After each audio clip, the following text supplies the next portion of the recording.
కుటుంబాన్ని కట్టుకున్న మంచి యజమాని. ఆమేన్ చెప్దాం, పెద్దగా చెప్దాం. ఆయనకి ఎంతమంది కుమార్తెలు? 4 కుమార్తెలు.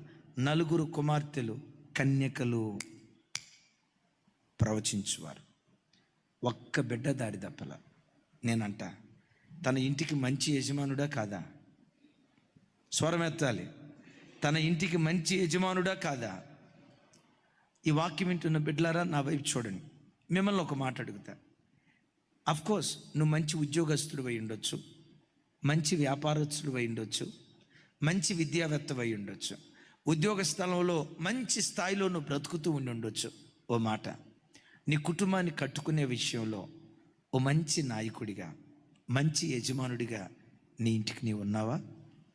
నీ పిల్లలు ఎక్కడా దారి తప్పిపోకుండా పిల్లలకు మంచి ఆత్మీయతను పంచిన ఒక మంచి తండ్రిగా దేవుని